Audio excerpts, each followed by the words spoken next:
Hello. The democratisation of media. It's a thing that we're all subconsciously aware of, and it's ever evolving to this day. So you're probably wondering, what is the democratisation of media? Well, it's the increased accessibility of media products nowadays, and how easy it has become to access these in the modern day. Today it is so easy to make a film just using a phone, let alone learn how to become a whole filmmaker. With countless apps and online lessons, it is now easier than ever before to learn and create. I myself are currently learning to play guitar. I've been using an app called Guitar Tuner to tune the guitar. The app recognises the string being played and tells you on screen how much you need to adjust the guitar machine heads to get it right on the correct key, so it's perfectly in tune. And another app called Musician to learn how to play. Musician gives step-by-step lessons each day, following 3 different paths of your choice: lead, knowledge, or rhythm.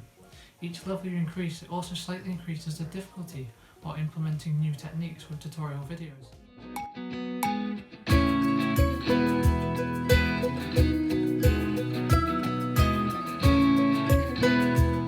There is also a challenge section which gives you different challenges to complete each week. I'm using the free version currently of the app, which only allows a certain number of lessons in a day, but there are paid premium options available at varying prices. Both these apps are free on the App Store, and you yourself can use them. So let's talk about phones. You know, this thing, that thing, and the very thing I'm using to record this whole documentary on. Phones have become the most accessible, if not the biggest form of media that is available. There are millions of things that these handheld devices are now capable of, and ever advancing with each new model, much like the new iPhone 12. With new 5G speed, A14 Bionic chip, the fastest chip in a smartphone, it pushes what's possible, like crunching trillions of operations on a neural engine, or shooting in Dolby Vision. Even pro movie cameras can't do that. It's super efficient for great battery life, an edge-to-edge OLED display, augmented reality capable, ceramic shield with 4 times better drop performance. Okay, we get the point. Let's just skip past this.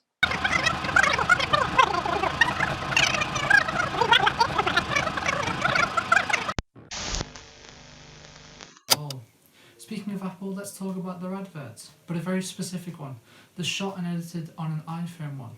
Not only is it a nice advert that shows off its features, but it also highlights how that if you yourself own an iPhone, you can do this too, which inspires people to make more products using their phone. And with an increase in people going and using their phones to do photography or make film, this meant there was an increase in need for phone attachments.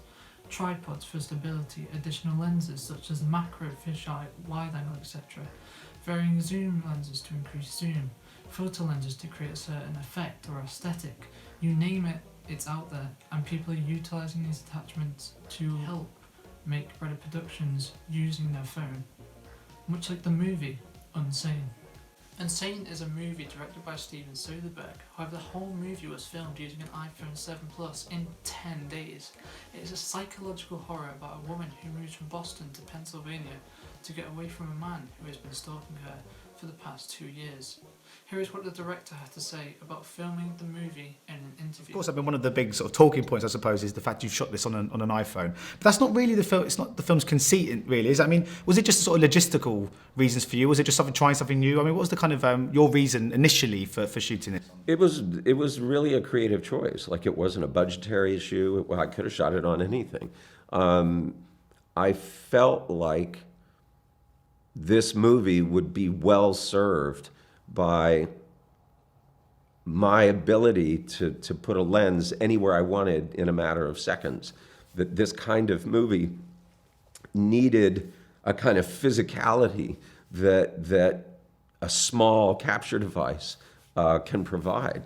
So it was a legitimate, to my mind, a legitimate creative choice. And I look at the movie now, and I don't think it'd be as good if I'd had to shoot it in a conventional way. There are things about it that I think are necessary in terms of the style of the film that are there because I was working with a camera that's that big.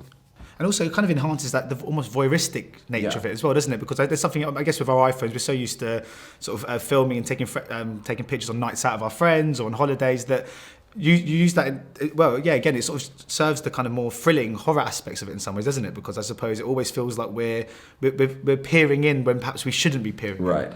I think you're right. I think the familiarity of the aesthetic, even though I've manipulated the image to some extent to create, texture and contrast, but I think that familiarity creates without people maybe even knowing it consciously, a kind of intimacy, that again works really well for that piece. Were there any sort of new challenges though? Was there any? I mean, obviously there were loads of benefits, I'm sure, from using an iPhone. Was there anything that you had to kind of overcome, any stumbling blocks initially that you hadn't quite anticipated? On a technical level, the only issue really is, there are two maybe. One is because the phone is so light, it is very, very sensitive to vibration. So occasionally, literally to the point where I had a scene where, Claire slams the phone down. I told her, you can't slam the phone down like that. It's shaking. Like, even though the camera was on this little tripod, like it was shaking the camera. The other thing is that currently, or at least when we were shooting the film, even though we were using sort of attached lenses to put on the phone, nobody's making extreme telephoto lenses for these cameras yet. So when I wanted to use like a 300 millimeter lens, I had to pull out a DSLR and shoot it with that. So other than that, I was pretty happy. So we interviewed a friend over call to answer some questions relating to what they thought about how accessible media has become. Now, unfortunately, it was not possible to do face-to-face meetings due to COVID restrictions. So the first question asked was, do you believe that media products made on a phone are valid? And they answered yes, because everything's made on phones nowadays. They act like little handheld computers. The next question asked was, do you think that phones are being made to an equal level of high-end cameras over the past few years? They answered, obviously. As technology advances, we can make better things smaller, so with phones, they can fit better equipment inside. Like mine, the iPhone SE 2020 edition. It can take pictures and film in 4K in HDR, whereas my current camera can only handle 1080p. The next question I asked was, have the media become more aware of increasing media products being made using phones, and do you believe they have utilised this change? He answered, yes, they use phone clips when broadcasting news nowadays, so it shows that they see that as a valid footage. The next question I asked was, do you believe it is possible to make a documentary filmed and edited using a phone? He answered yes, because most phones come with pre-installed editing software now, and you can quickly learn how to film using one overall. On top of phones becoming the new go-to camera setup, drones or quadcopters are also taking off, quite literally. These four-bladed little helicopters are now being used to help studios film in the sky. They are much handier than having a camera crew on a noisy helicopter and can be controlled straight from your phone, capable of filming jaw-dropping shots at amazing heights. Some even allow virtual reality headset compatibility. Just make sure you're not afraid of heights.